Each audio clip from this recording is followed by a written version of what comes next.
Good morning, everyone. Welcome to the System of Care Learning Series. My name is Lee Taylor, and I'm going to go over a few housekeeping items before we get started this morning. Our session today is in Zoom webinar. That means that all attendees are muted and your videos are off. We are recording the session, and that will be available soon. After introductions, I will put that link in the chat box. Please use the Q&A feature at the bottom of your screen for questions. We will have time for questions and answers at the end of the presentation. We are using auto captioning this morning. If you do not see that on your screen, click that CC button. We know that there may be technical difficulties today, and we appreciate your patience if we encounter any.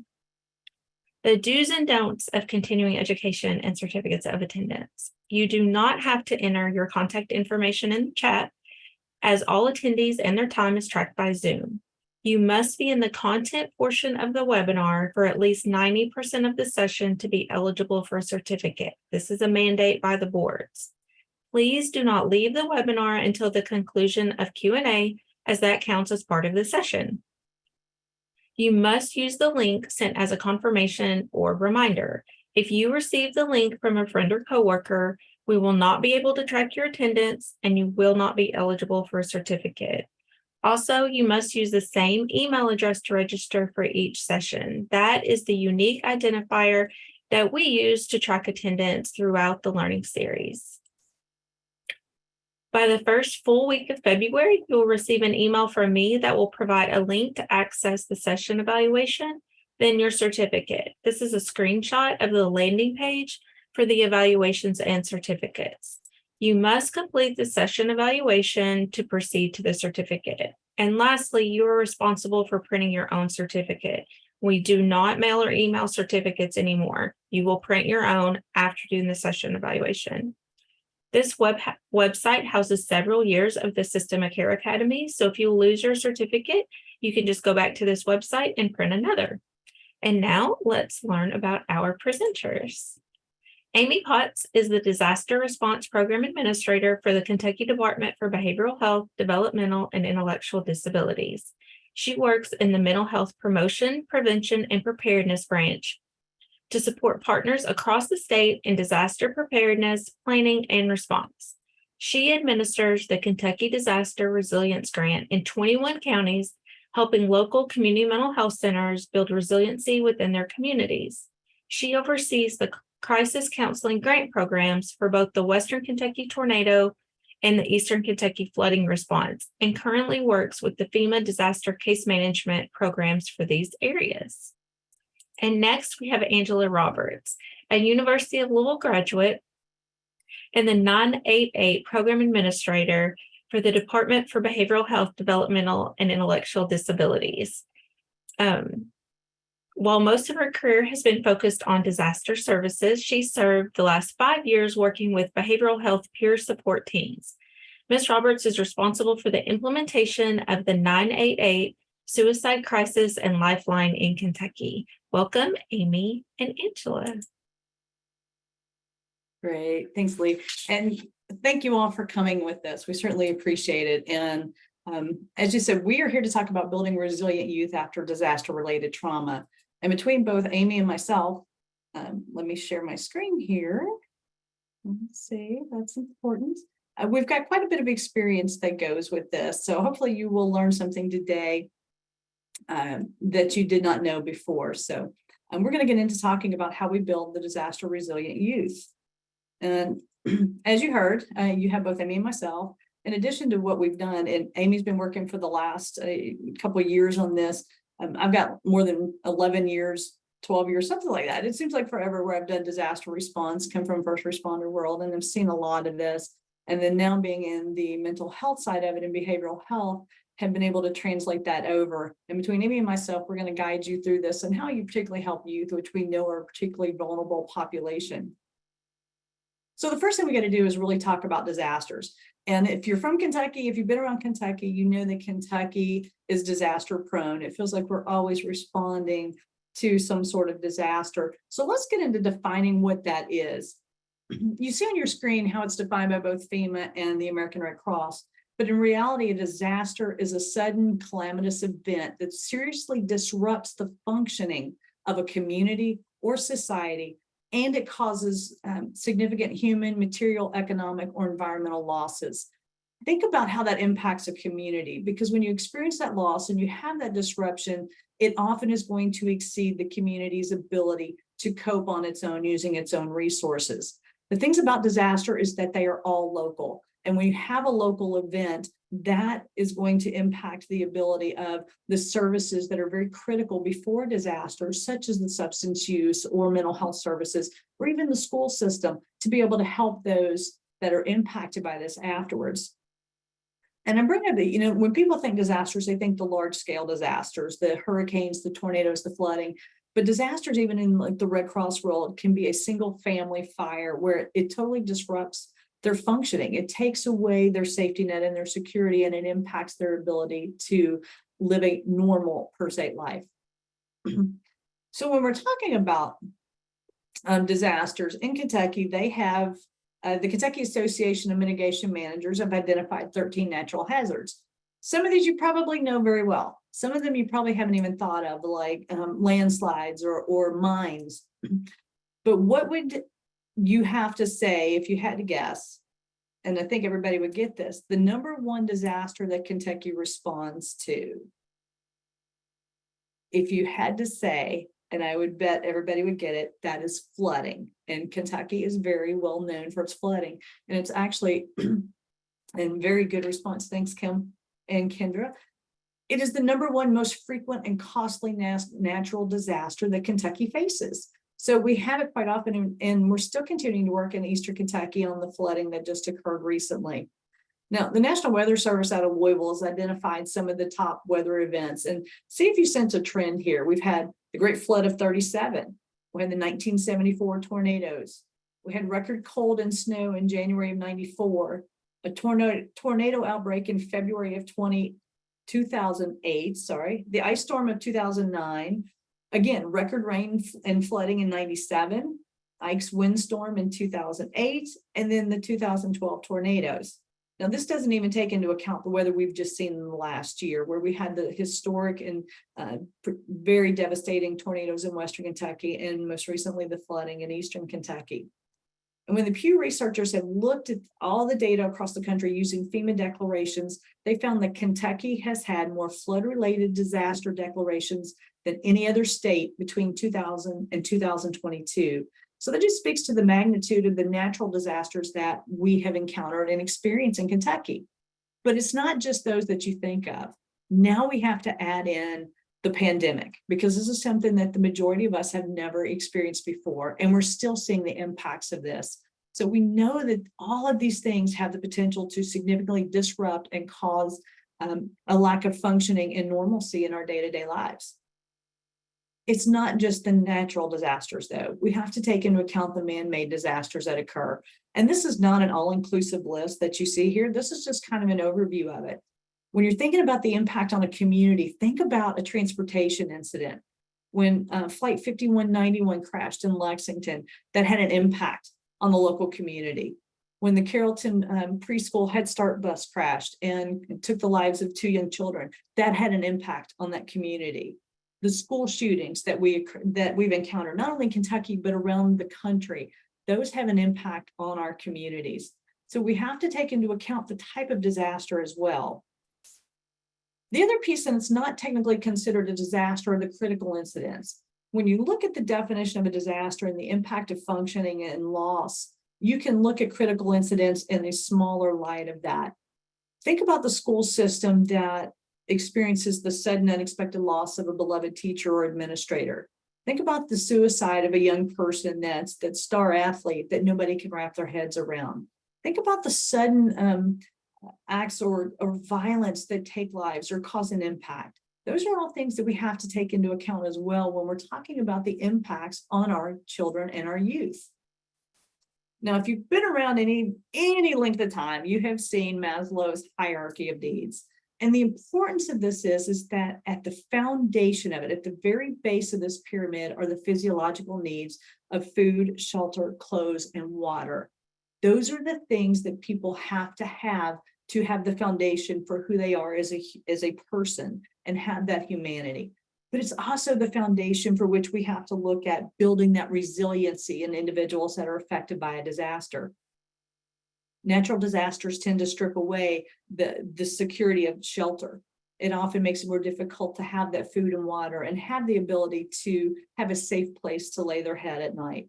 So we have to restore that when we're looking after a disaster and the impacts of it before we can even start getting to the other aspects of the emotional and psychological needs of someone who's been impacted. The next level up is the safety and security. They have to feel that they have a safe place to go. That's where shelters come into play. That's where they go and they stay in hotels or they find lodging with friends or family. It's helping restore that sense of now they have a safety net around them. And this is a building process with that. So they have to feel that they have the shelter and the food, their basic human needs, then feel safe and secure before they can get to having that sense of belonging. And when we experience a natural disaster, it's generally these three levels that are significantly impacted by everyone that experiences the disaster. So if you've been in any type of disaster training before, if you looked at this, you may have seen what we call the phases of disaster. And this is important when you start looking at what we just talked about with Maslow's hierarchy of needs, because there are various levels of emotional highs and lows as it progresses around a disaster. Now, we're typically all within the pre-disaster phase. We know the warnings that are prevalent for our area. We know the threats. We know how to receive the warnings. It's in our communities understanding how people receive those threats and how they understand the warnings and how they process those. So what we do find is when we get into the impact phase of it, that's when most people, and this is important to note, is that most people, 60 to 80%, behave adaptively. And they try to protect themselves and others, their friends, their family, their loved ones around them. You may find that they're feeling stunned or in disbelief, and they may be experiencing some physical stress reactions that we'll talk about in just a few moments. All of these things are perfectly common when you're dealing with that. And when we're talking about this is a general overview of dealing with like adolescents and adults. These are things that they're more common to face. But it's important to note that the children and our youth are going to look to the older adults, their siblings that are older, their caregivers, their family members, those around them to see how to react. So if we're experiencing these things and you encounter someone who's doing that, you need to look at the family aspect of it and see how things are responding. So just running through this real quickly, it's not uncommon after someone's been through a disaster to experience that slow motion or that muffled effect, that they have the rapid heart rate or the elevated blood pressure. So these are all things that are perfectly common and to be expected, but it's also not uncommon to have somebody who's not experiencing those. So it runs the gamut of this, and we'll talk about the common reactions in just a moment. When we get into the inventory phase, what you see is running across that's where people need information. They're going to seek out information from whatever sources they can find. And this is where crisis counseling and providing that support comes into play when you're providing disaster behavioral health services to individuals, getting them the right information so they're not getting information from sources that are not validated or getting correct information with that. You may have seen the heroic phase. It happens all the time. This is when high altruism occurs between survivors and the first responders. Everybody in the community comes together. They grab their chainsaws. They go out and they want to start cutting down trees. They start doing searches for individuals. They do whatever they can do because that's when the best in people come out. And that's when we typically see high periods or periods of high activity and low productivity. And in that, it's because that adrenaline's pumping. They're not sure what they need to do, so they're doing something. And oftentimes they end up becoming part of the problem as a part of the solution. So helping them see through this and manage this stress, recognizing the symptoms in that is going to be critical. Let's see, honeymoon phase. We all see that as well. Short-lived sense of opportunity where everybody comes in and there's all this resources, the outside resources come in. There's been a lot of community support around it. There's outpouring of things. This is when the expectations are very, very high. The emotional high is there. So you're going to see a lot of we're going to have a lot of recovery. We're going to get the resources we need. We're going to get the help with that. Then we get into disillusionment after we continue to take inventory through all this. And this is where we find some of our Western Kentucky communities still kind of, and even though that's been a year ago, this whole thing is not very linear. I mean, it is going to ebb and flow. It's going to go forward. It's going to move backward based on where the community is and their ability to respond to it and how well they're adapting. But the majority of individuals, once they go through the disillusionment phase, when the reality sets in, it's not going to be a quick recovery. It's not going to be something that they can just move back into their home, or they're dealing with insurance, or they're dealing with the stress that's occurred with this after months of dealing with the disaster. That's the phase that you start seeing a lot of the fatigue and the irritability, the anger, anxiety, all these things start coming out. When you reach that point, it's shown by the dotted line, that's kind of the 1 year mark. That's when things start to kind of move towards the resiliency side, that reconstruction, coming out stronger and more resilient on the other side. Now, there's going to be setbacks throughout this, and those are important things to note when you're dealing with anyone, but particularly children. In Kentucky today, we're expecting some severe weather. There's a mild potential for some severe weather in Western Kentucky. So we know, in working with our crisis counseling program and the centers in that area that have been working for more than the last 13 months in Western Kentucky, they know to start putting out information to say, here are things to watch for, here are things to look for that could potentially be a trigger event. So if they start getting severe thunderstorm warnings, if there is a potential for a tornado, for some individuals that are still in the recovery phase, they could be experiencing some reactions with that. But it takes time as it goes through the reconstruction. So once we come out on the other side, the ultimate goal is that they do have that resilience with that. So I talked about some of the common reactions that you may experience. The thing about these is that they are all time dependent. It is perfectly normal to see reactions occurring within hours or even days of the disaster. Incident or reactions that are occurring weeks after or just appearing after may be an indicator that there's something more traumatic going on, a more traumatic reaction that requires further assistance and beyond the scope of what we're talking about the initial phase of helping with disaster behavioral health services. The reactions are widely varied. Just as we're all very individualized, so are our reactions. Our experiences are different. So we're going to have different abilities and resources to call upon to help us through this. And a lot of that's going to depend on age. So again, when we're talking about children and adolescent, they don't have the ability or the experience to know how to cope with these. So we have to be there to help them with it.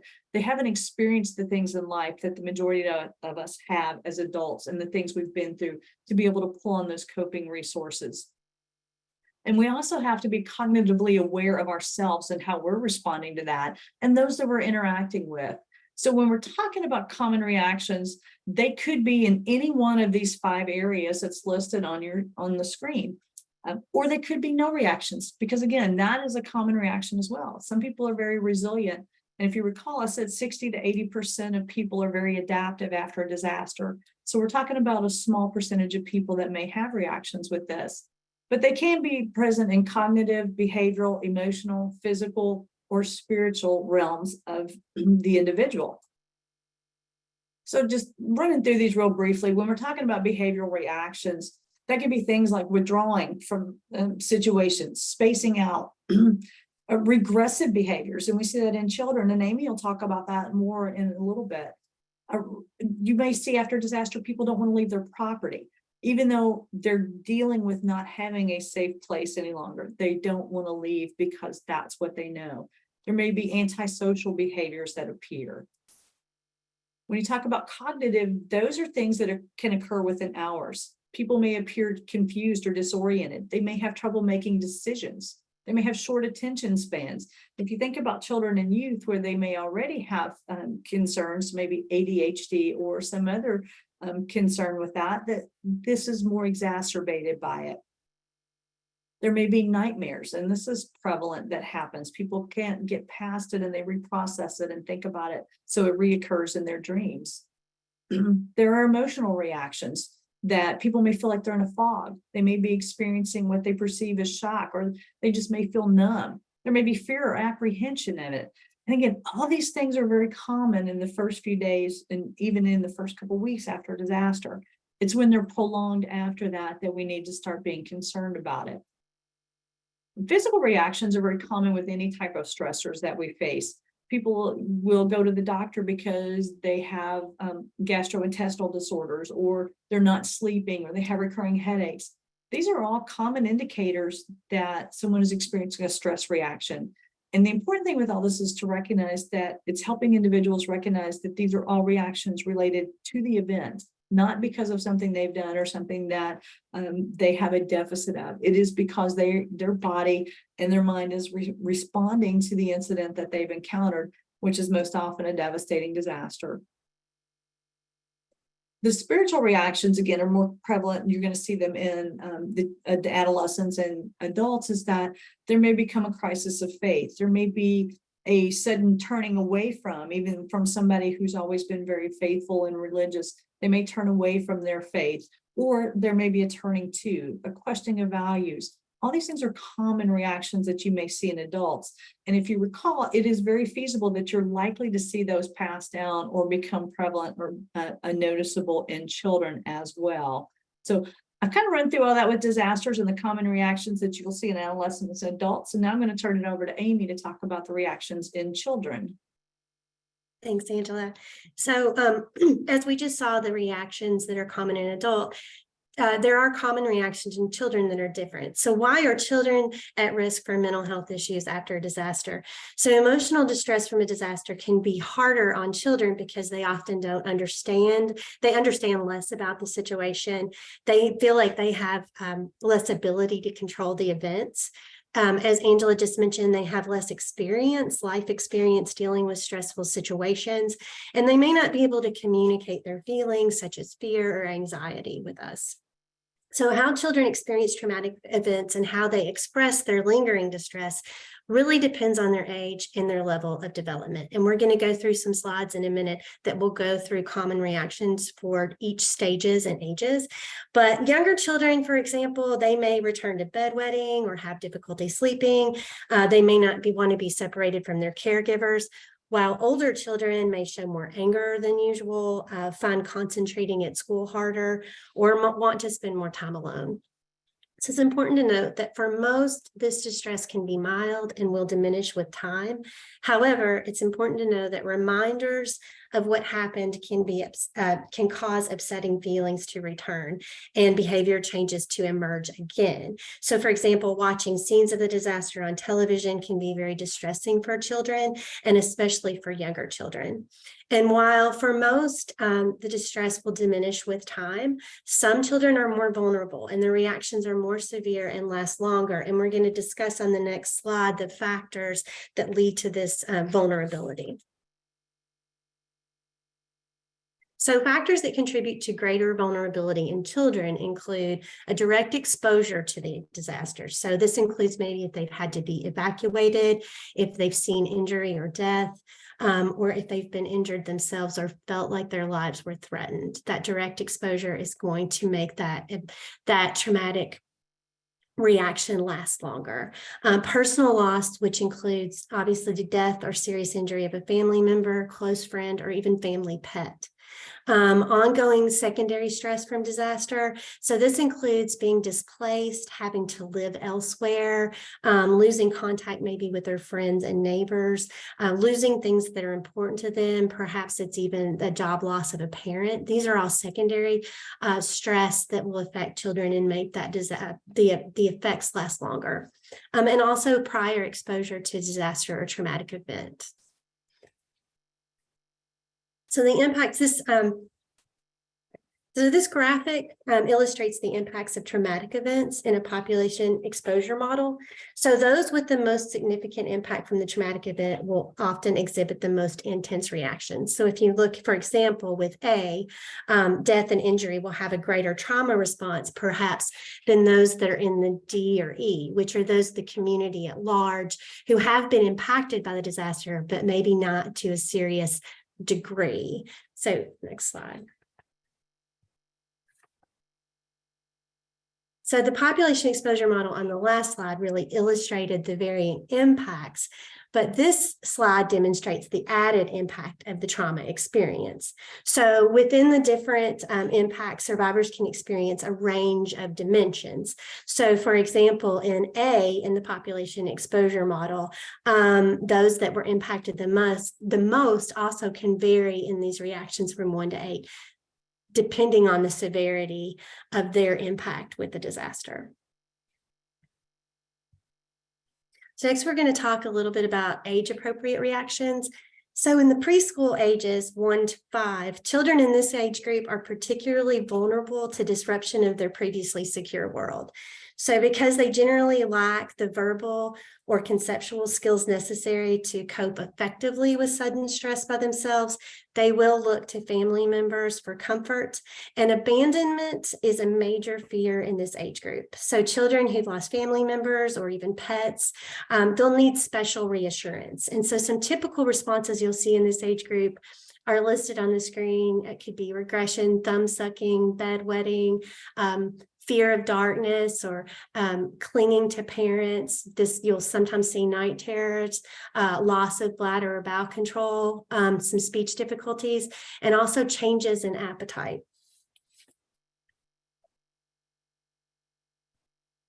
So in the next age group, early childhood, which is ages 6 through 10, this is when regressive behavior is really most typical in this group. So loss of pets or any other prized object or belongings can be really particularly difficult for this age group to handle. And some of the appropriate reactions you'll see here are maybe increased irritability, whining, clinginess. You may see more aggressive behavior at home or school, competition with their younger siblings or other siblings for parents' attention. Again, the night terrors and nightmares. You may see kids not want to go to school, avoiding school or withdrawing from their peers, and just kind of losing interest in school. So the next age group is the pre-adolescent, ages 11 through 14. And so peer reactions are really especially significant in this age group. So often the child will need to feel that his or her fears are both appropriate and shared by others. And so responses for this age group should really be aimed at lessening tensions and anxieties and any possible guilt feelings they may have. And some typical responses that you could see will be, again, disturbance in sleep or appetite, rebellion in home, refusal to do chores, maybe more so than normal, any school problems at home that they might not have had before, fighting, withdrawal, loss of interest. And this is also when some physical problems may manifest, such as headaches, skin eruptions, some bowel problems even, and also just a general loss of interest in peer social activities. So the next age group, adolescent, is the ages of 14 to 18. And some of these reactions are very similar to the adult reactions that we reviewed earlier because of this age range. But most of the activities in the interests of the adolescent are focused kind of on his or her own peer groups. So they tend to be especially distressed by disruption of their peer group activities. And some typical responses you'll see are some psychosomatic symptoms. They can have headaches and tension, again, changes in appetite and sleep, some hypochondria, any kind of agitation or decrease in energy level or apathy, any kind of irresponsible or delinquent behavior or poor concentration. And you can also see this is the time and the age range when some risky behaviors can begin to manifest that you should watch out for. So maybe it's driving faster, not wearing seatbelts, substance use. These are some reactions that you can see in this age group.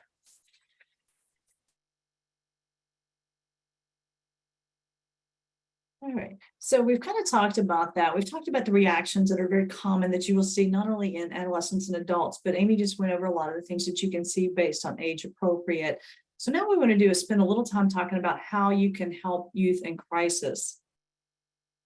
So you've heard me reference disaster behavioral health services, and we're really talking about this after a disaster. but it's also common after a critical incident. You can use various techniques and things to help in the immediate phase to mitigate that. And that is what disaster behavioral health services is. It is a provision of mental health, substance use, and stress management to those that have been impacted by it. And the purpose of it is really to mitigate the impacts of that. We want to mitigate the adverse effects that are caused by the disaster or the critical incident by promoting and restoring psychological well-being. And that's the key to all this, is we want to help get the normalcy, the return to daily life functioning for those that have been impacted by it. And if you've worked around children, if you've ever had children, you know that they crave routine. It is very essential to their daily functioning to be able to know what to expect. And when you're factoring in conditions like, and I reference ADHD because one of my children I grew up with had ADHD. He was diagnosed with that. And if we varied his routine in any capacity, it threw him off. And so making sure that after this, that we're able to help establish that and get the normalcy and some of those routines back is critical when you're dealing with youth in general. Helping them return to that sense of safety and security, whatever that may look like. So when we're talking about disaster behavioral health services, some of the most important first interactions that are going to occur after a disaster are going to be by paraprofessionals. It is more effective if you have individuals who are not trained clinicians, and there is nothing wrong with having a trained clinician involved, but paraprofessional are trained to do crisis interventions to help that. Because if you recall, and I'll stress again, the majority of individuals, 60 to 80%, are already doing very well. They respond adaptively. So when the adults are responding adaptively, that's going to, in effect, trickle down and help model the behavior that the children need to be seeing and understand. When we're talking again about disaster behavioral health services, it's paraprofessionals normalizing reactions, explaining that these are very common reactions to something, to the event, not anything that the family's done, not anything that the individuals have done, but to the particular event of that. And in order to get to that and to be able to help the children effectively, you have to understand the family dynamics. What is going on in that family? Are the parents adapting well? Are they exhibiting some of the behaviors that we've talked about in this? And how are they responding to the incident? Are they regressing? Are they having unusual fear or anxiety? Because where are they on the spectrum of where they were impacted by this? We have to look at how the children are responding and how the family is responding as a whole to be able to effectively help the children and the youth. So recognizing the reactions of those around them and how that's playing out is going to be so important in helping these children develop that. Because what you're going to find is that dysfunction in the family is often mirrored in the children's malfunctioning. So we want to talk to them as a whole. And it's important to note with children, especially younger children, is you always want to have the parental consent to talk to them. So you're talking as a unit. Older children may prefer to not. As Amy said, they've got a lot of different reactions that are common. So you want to make sure that you're addressing the needs as they're expressed by the children and the family unit. Now, I mentioned that this is often performed by paraprofessionals. With proper training and the premise of do no harm, this is going to be more than effective in the majority of cases to help build that resiliency. However, as we've referenced, if the reactions are still being displayed or observed, the magic number they say is typically around 4 weeks, after a month after the incident. If the children are still regressing, if they're still exhibiting risky behaviors, if they're still acting out, then that's when we want to bring in the more professional assistance, the more advanced care to make sure that there's not an underlying concern there that we're not addressing. So when we're talking about helping our children and youth, we want to be a supportive listener. Children are not always able to articulate what they're experiencing. So you have to look for the reactions and things. Older youth, you may have to pick up on cues with that because they may have that anger, they may have those things, but being that supportive listener and hearing what they're saying without judgment, without any type of assumption with that. We also have to be sensitive to both their cultural, their ethnic, and their racial experiences, because it is very different for all of us. And as every reaction is different for each person, it's going to be the same with our experiences that we've all encountered to get us to where we are now. When we're talking with children or youth or adolescents, we have to relate to their level of development and understand that. We can't talk at a high level to an elementary student as we would a high school student, and we have to relate to those. So it may be that we have to do more play or more coloring. There are some great resources out there. And in my days with Red Cross, we used coloring books to help parents help their children after disaster because it was a tool to use. So it's getting on their level and making sure that we are able to assist them with that. And then we also have to be aware of the child's emotional state. Are they withdrawn? Are they being very afraid? Are they just shutting down? What does that look like? And how can we best help them by knowing these things? We also have to determine if they feel safe. If you think about a disaster and they've been through a tornado or a flood and their home's been washed away, their safety is going to be in question. They're not going to feel that sense of security. They're not going to have their bed or their stuffed animals or their toys. So we have to see how they're feeling. And in the immediate aftermath, when they go stay at a shelter, they're around people they don't know. So understanding and picking up on those cues about how safe they feel in that. Now, you may find someone who feels very safe and they're very well resistant or adapted to the situation because the family is reacting in that manner. Or they may be staying with family and they feel safe in that because it's a familiar surrounding. But picking up on these things and watching for those cues with that are going to help you as you move through in providing these services. Again, it goes back to normalizing the experience, helping the child understand, helping the adolescent understand it's okay to be angry that this happened. It's okay to be sad that they experienced the loss of a pet. It's okay to be scared that you're not going to be in your bed that night. Letting them know it's okay to feel that. But then again, if it's something that seems out of the norm with that, seek assistance from a child specialist or another mental health professional with that. You don't want to ever do anything to make things worse, but you want to help in those immediate phases to mitigate the adverse effect so that those assistances are not needed as we move forward after into the recovery. So one of the things that we talk about is psychological first aid, and you have probably heard this around. There's a lot of different techniques and methods that are used, and they go by different names, and we're going to touch on some of these and kind of talk about how you can help youth in doing these, lay the foundation and help build that resiliency as you move forward. Psychological first aid is just one form of crisis intervention that's out there. It's field tested, it's evidence informed, and it is a systemic order to provide helping actions to help an individual after a traumatic incident. It's common sense based, it is community based, culturally responsive, and low cost. These are the type programs that we use in Kentucky when we're dealing with a disaster and sending out our crisis teams or working with the community, the crisis counseling program system. We're providing these tools to help those that are impacted. It's designed for field delivery, or even if you're encountering someone in a shelter. So you can be out at the site where the home has been destroyed, or you can do it in a shelter. But it is all based upon the principle of do no harm. So when we're talking about the core actions, this is going to be important for everything. You want to go through contact and engagement with that. You want to do it in a responsive and appropriate manner when you're talking with anyone with this, because this really is first aid for the mind. It is first aid for those emotional reactions and things to help the individual as they go through this. And what it's doing is building on the response capacity of those who've been impacted to help those with it. So contact and engagement is so important. You want to make sure you're doing it in a responsive manner that's appropriate and in a calm and trust building manner. You want to make sure that safety and comfort is provided for. And that's a great way to do things such as give a child a stuffed animal, because those are so important. It gives them something to hold on to, something to focus on.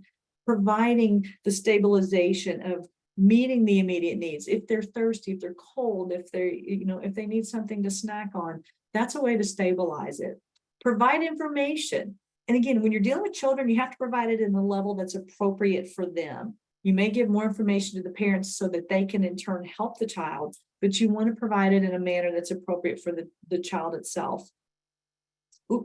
Offer practical assistance with that. What can be done? How can you connect? And when you're working with children, that maybe make the referrals and things, or, guidance on go for a walk, go have a play date over here, find things that you can do to build that normalcy with it. You want to connect with the social supports, the resources and things, and the linkage, those go hand in hand with that. How can you tie them in with other people experiencing that, whether it's support groups, whether it is more advanced care, referring back to the school systems for the children that are impacted by that. And then always providing them information on coping. And again, it is all based on age appropriate. You're not going to tell a child to go do yoga when it's something they probably aren't even familiar with, but it may be something you can encourage the parents to do, to say, what could you do as a family unit to manage the stress that's being faced and help everyone with that? So psychological first aid is one thing. One of the models that we use with our Kentucky Community Crisis Response Team that does peer support for critical incidents is the SAFER model. It is also another intervention. It is a simple step-by-step model for helping individuals in crisis. It is taught by the International Critical Incident Stress Foundation, or ICISF, and it uses basically the same type thing in a more simplified manner that makes it easier to remember. So with the SAFER model, it's stabilizing, acknowledging, facilitating, encouraging, and offering recovery and referral. And it's the same concept as we talk about with the psychological first aid. You stabilize, you engage and interact with the children and youth at an age appropriate level. You acknowledge that they're experiencing reactions. You acknowledge that something traumatic happened to them. We're not hiding it or saying, hey, it's not that bad. We're saying this was a really bad incident, and we understand that you may be experiencing this.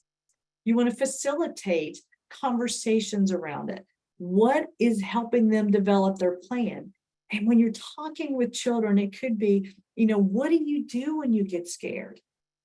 What do you do when you hear the thunder? And you build on that. You take it on an age appropriate level to help them formulate their own plan. Now, again, working with young children, you're going to need the family support in that, or the family unit, to build that so that they're all on the same page. Adolescents are going to be a little bit different. They're going to have their own idea. They're going to have their own ideology of how things should go, but they're going to hear. So keep talking through that and getting them to think things on their own. And when you do that, you're encouraging them to engage in that. You identify the things that are really causing them stress, the things that are making them concerned, whether they articulate it or not, and then you help them formulate a plan that works for them. So if it is, you have a teenager or an adolescent who is experiencing some distress, and you notice this, and maybe just in conversation and engaging in your active listening, you hear that they like to draw, or maybe they are into playing music, or it could be any number of things that they like to do. Find ways to encourage them to engage in those activities. Because the key to all of this is everyone has coping skills that they utilize. When we experience a disaster, it strips that away. And again, we're not functioning at the level we were pre-disaster. So our role in helping build resilience is to help them remember what they've utilized before. What are those coping skills that have helped them through similar incidents? What have they done in other instances where they've been particularly stressed or felt this way? Maybe not by the same reaction, or the same incident, but how did they cope with that? And then you want to make sure that they're getting the referrals and the necessary recovery aspects that they need. So how can you connect them if need be?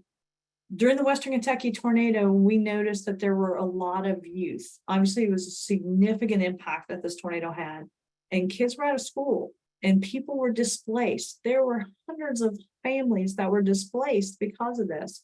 And in working with our programs in the area, we found that youth were lacking things to do. They've been displaced.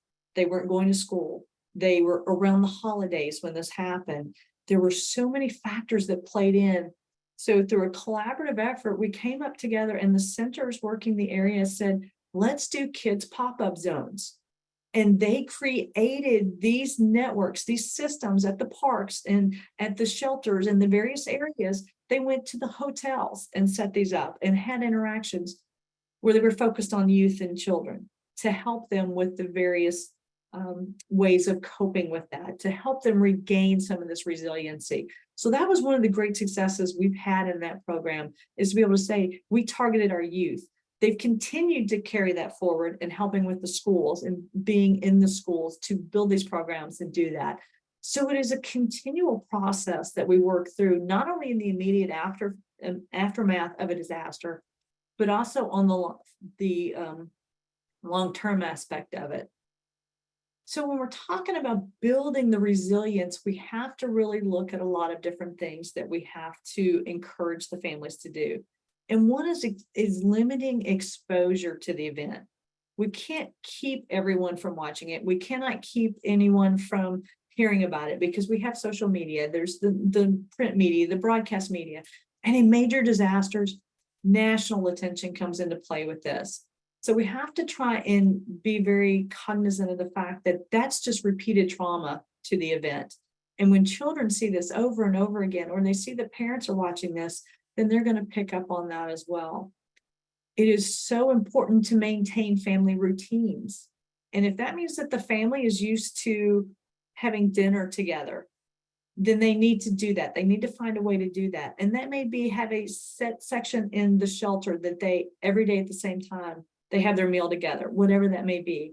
Or maybe that they have a family spiritual time every day. They need to maintain that as much as possible. That's why it is ever so important that schools get reopened when possible after a disaster, because that maintains those routines.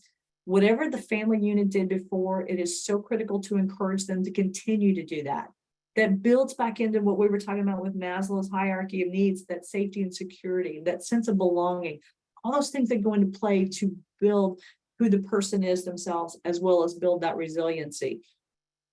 We have to make sure that the families and individuals are tied into their family connections. So it may be that the youth and children need more than just their parents. Maybe they need their grandparents that are around. How can they stay connected? And it's not just those that are in the impacted area. We live in a technological age, so having those resources to be able to FaceTime or Zoom or whatever with other family members, to be able to have that connection, to know that there is a broader world out there than what they're experiencing. Because we tend to get tunnel vision, if you recall, from the early stages of this presentation, and it gets hard to focus on the outside things, that there's more going on in that. So we want to make sure that there is that connection to the family, to the friends, to their school friends. Think about children that have been disrupted and they've had to leave their neighborhood. And again, we saw this in Western Kentucky, where there were no shelters available in the immediate area. So they were sent maybe to another county, and they weren't necessarily with their school friends. How do we maintain those connections? And then how do we build new ones as well? Because commonality, everyone's experiencing the same thing, but helping the children work together and recognize that everything they're experiencing is perfectly normal, and they are able to build on this and move forward. Another key aspect is to expect the unexpected. Their world has just been turned upside down by this. So it's going to be that every little thing may cause an impact, and that they start to expect that. Having that flexibility, working with it, and trying to not make a big deal out of something small. And you know, with children, a lot of times even something as not having the right shoes can be a significant trauma to these children.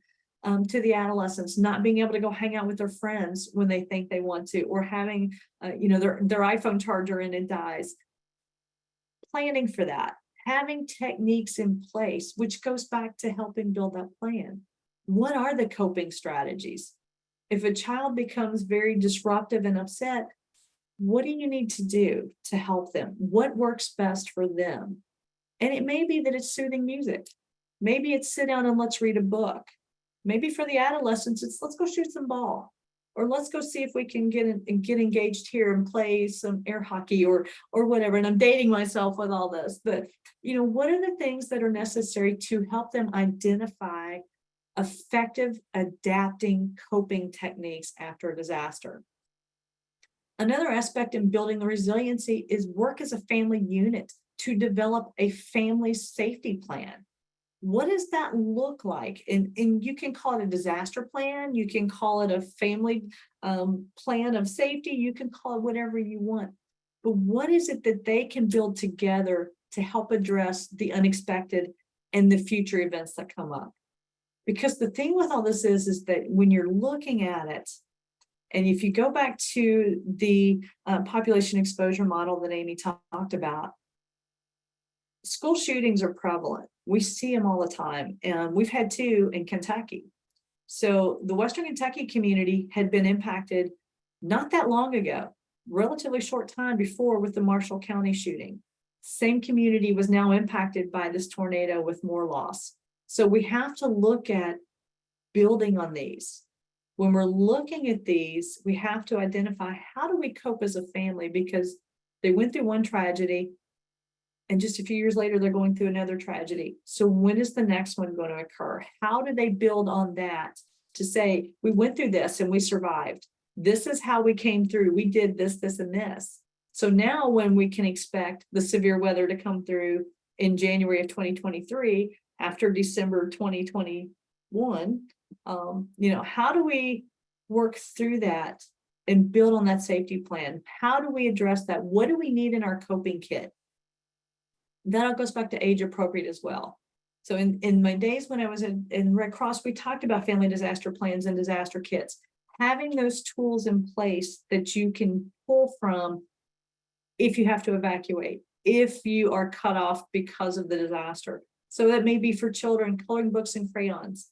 It could be stuffed animals. It could be for the adolescents, something, I don't know, electronics, something that they would draw on, or art supplies, whatever it is that decides for the children and their family is what needs to go into that.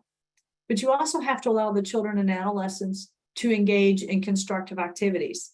So getting them involved in things that go on within the community, helping them find those supports and making sure that they're tied in to the kid zones that pop up or to the church leagues that come in, finding ways to give them an outlet to recognize that it's not all doom and gloom. It's not all sadness and grief, and that they're with other people, that they can release that they can find ways that are constructive to help them identify new coping strategies that they may not have recognized before.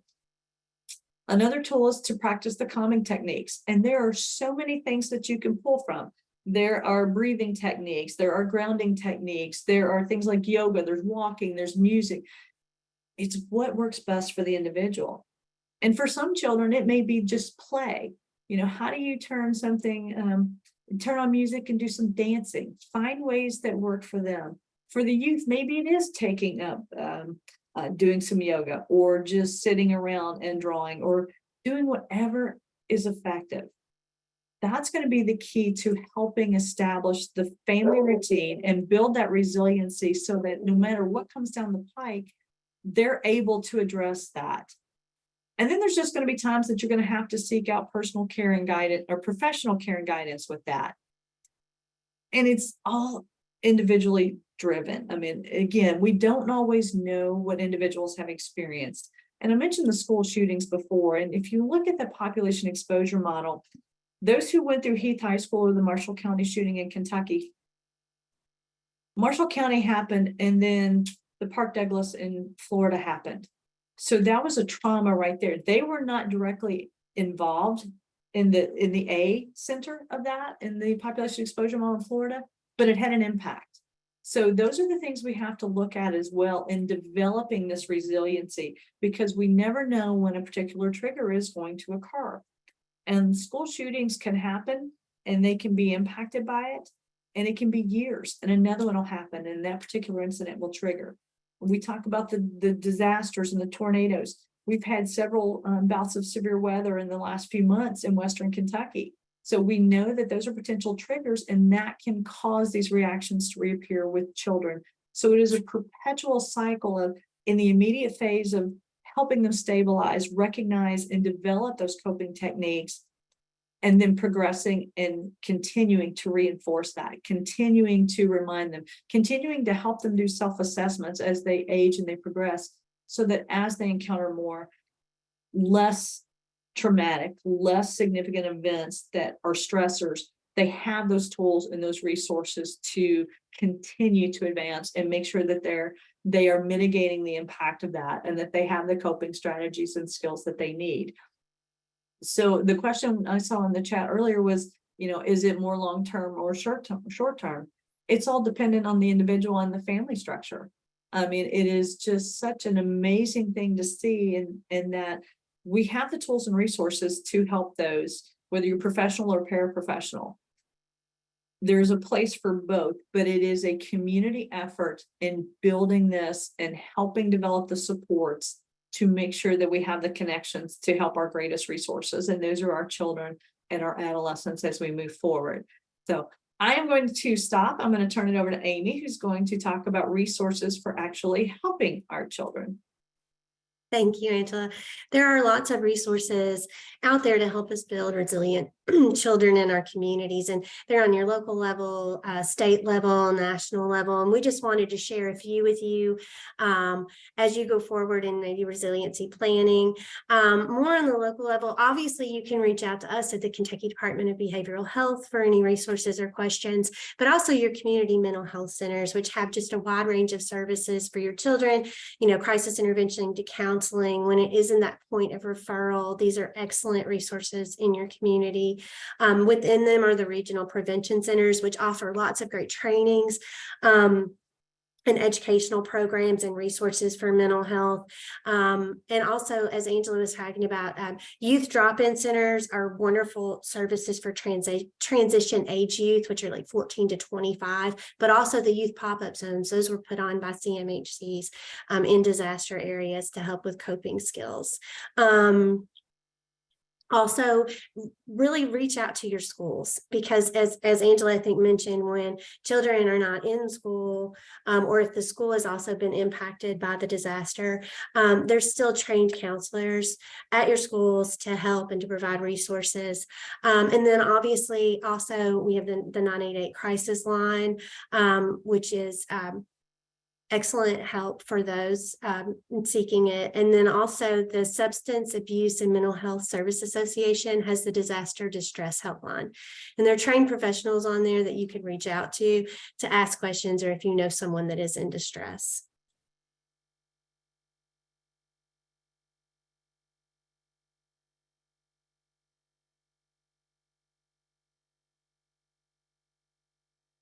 You're muted, Amy.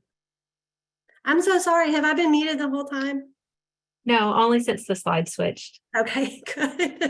Good. I'm glad I don't have to repeat all that. So I do have a Google Drive that I'm going to drop in the chat, if that's okay, Lee, that does have a lot of these one-page resources. And look for organizations. SAMHSA is an excellent organization. Also, the National Center for Traumatic Stress. There's lots of great organizations that have one-pagers on understanding child trauma. Also, the American Red Cross has a lot of excellent resources too. And so I have put together a Google file for you for those types of things.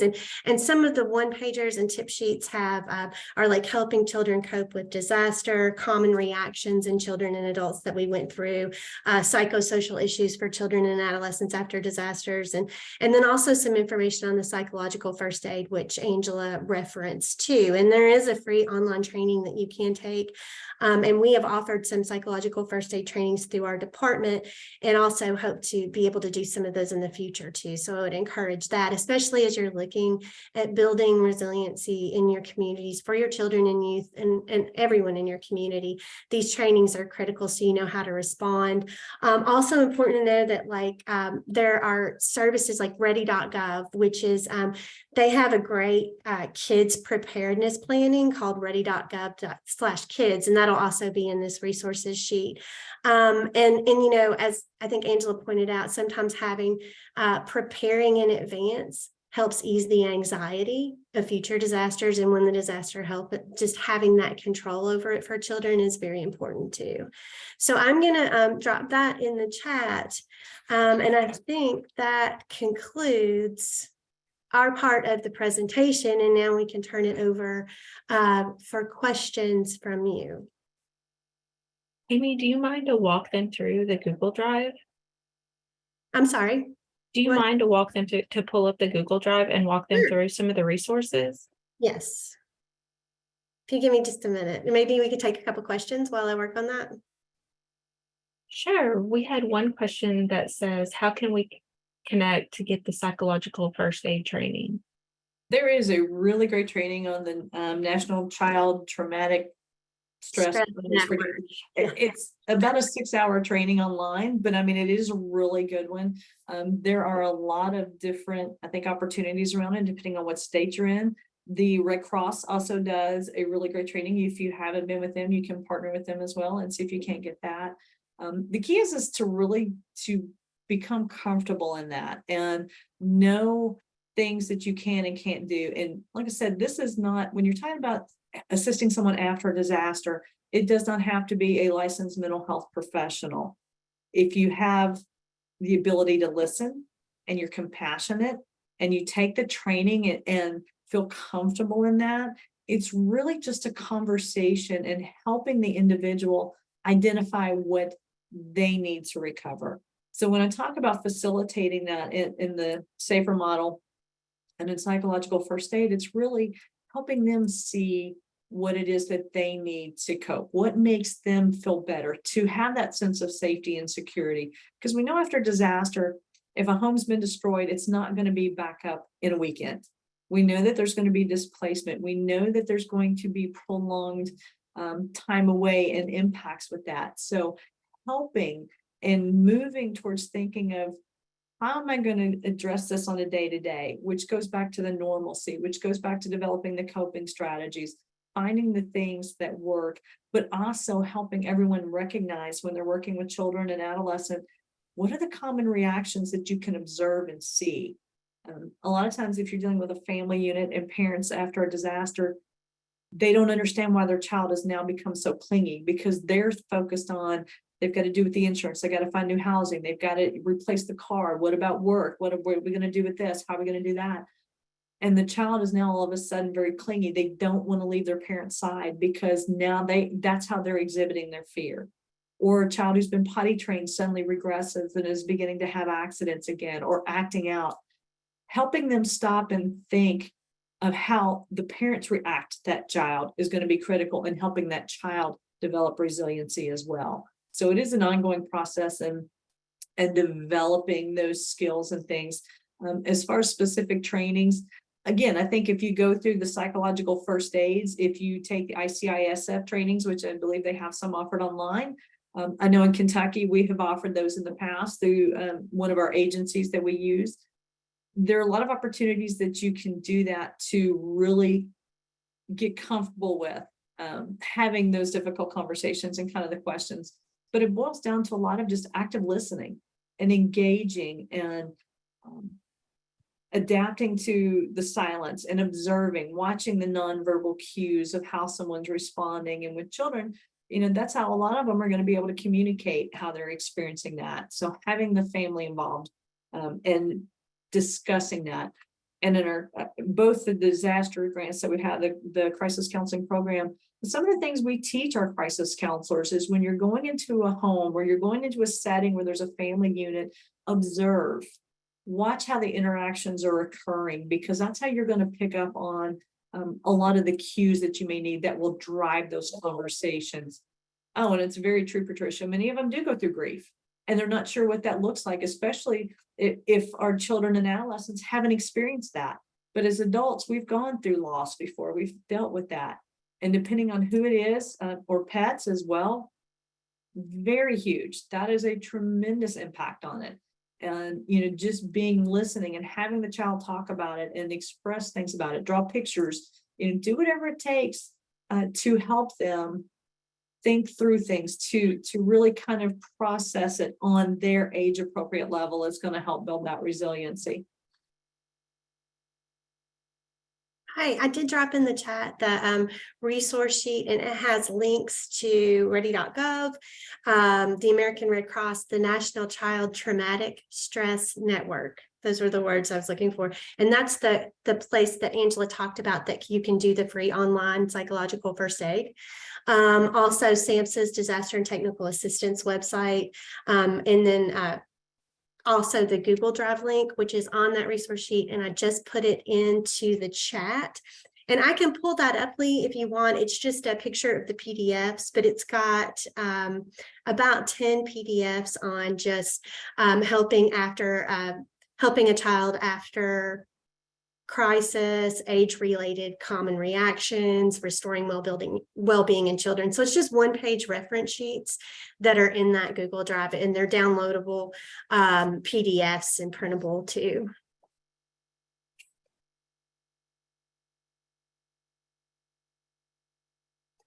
We had a couple questions, and some of these you may have already addressed, but I just want to make sure that we're clear on them. One person asked, is the psychological first aid training free or inexpensive with Red Cross? So the ones that we partnered with Red Cross were free. And then also the ones on the NCTSN website are no cost.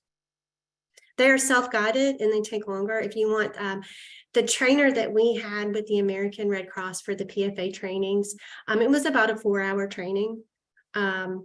And we are now up and running and able to offer CEUs for those too, but they are at no cost.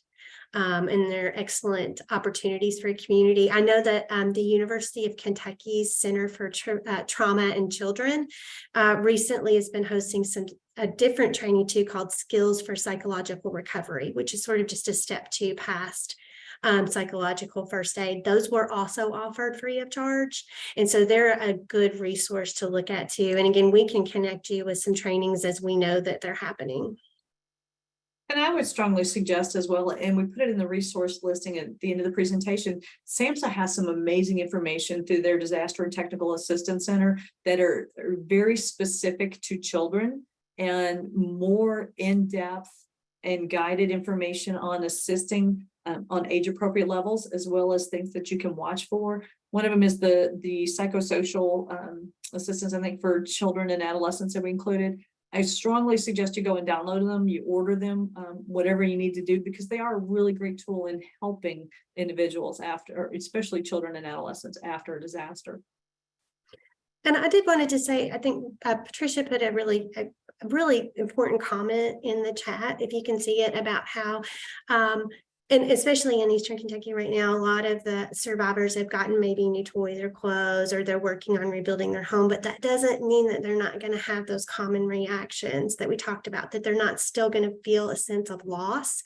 It's wonderful if with the resources that our communities can come up to help replace things for people, but obviously when they've lost maybe family, friends, connections, schools, places that they've seen every day their whole lives, if you think about the power of when a community landmark is not there anymore or is damaged, these things all have, they build on each other, and those can also cause reactions too. So it's just really important, I think, when we're out working with our community members and our children in the community, especially, as we say, it's still okay for you to have these feelings, to have the sadness.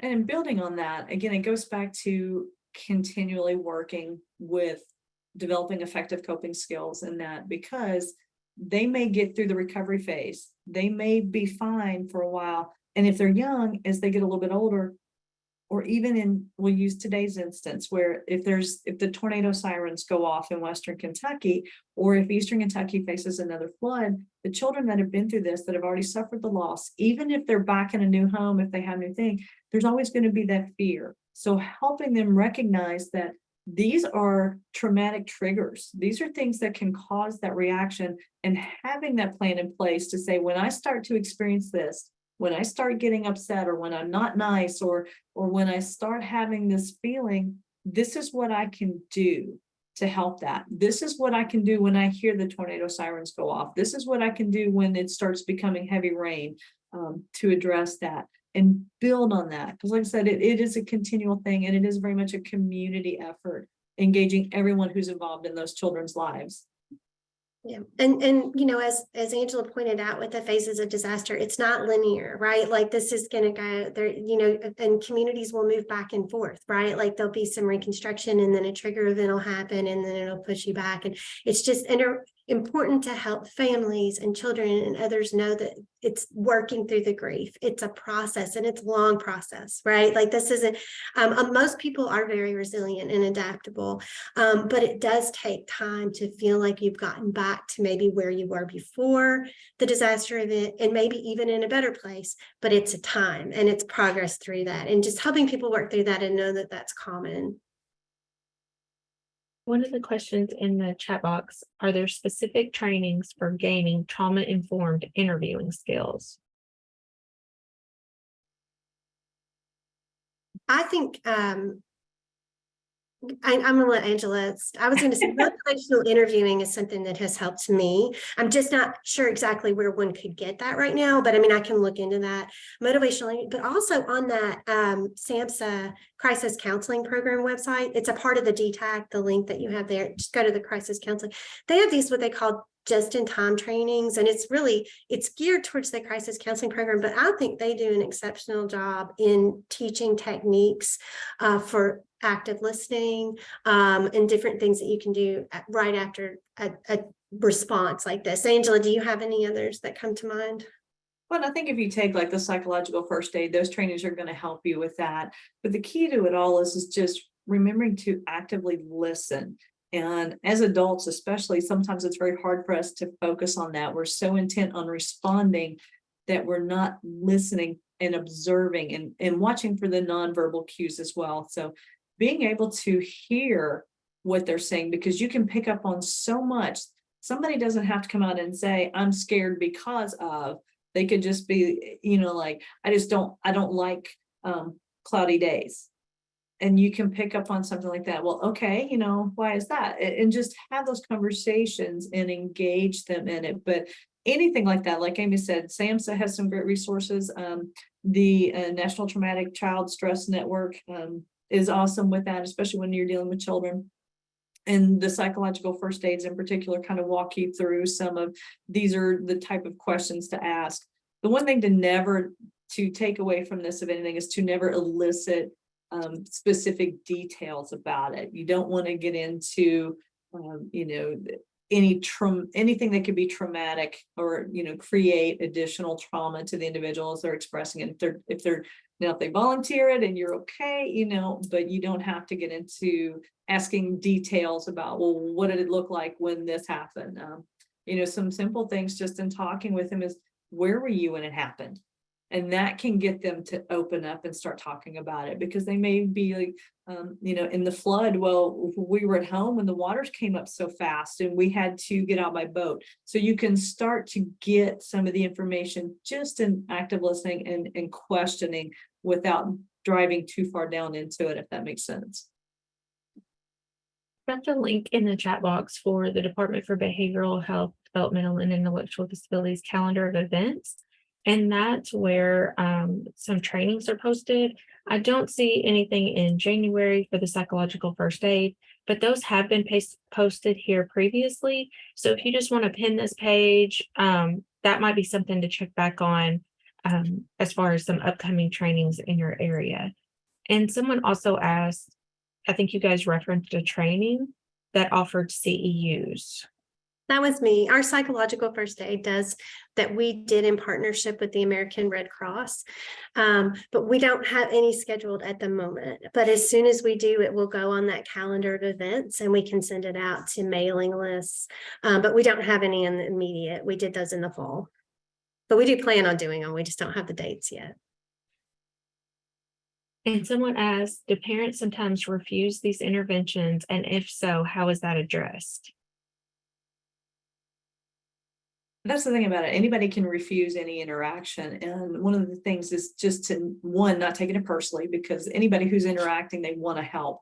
So make sure that you are offering the resources. And that's why the printed brochures or sometimes, or any printed materials are so helpful, because they may not be at a place to want to hear what you have to say. They are more concerned about providing for their family or themselves and taking care of, you know, the housing and the food and where they're going to stay. So those are all critical points. And that's a very valid question to ask. So having something that you can leave with them and the ability to connect after that. Normally after a disaster with crisis counseling or the behavioral health services, we will send teams out into outreach, into the communities, into the shelters, into the disaster recovery centers that FEMA establishes to engage in individuals. Not everyone's going to jump up with open arms and say, yes, help me, you know, we're in crisis, because they may not even recognize it. So having something that you can leave with them, which goes back to downloading and printing some of the SAMHSA resources or the internally created materials that are available, to be able to say, you know, hey, you've been through something pretty traumatic. Can I leave you with this?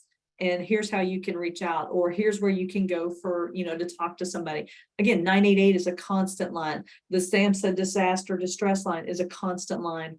So there are ways to help get them started when they initially may not want that help. Does that help answer the question?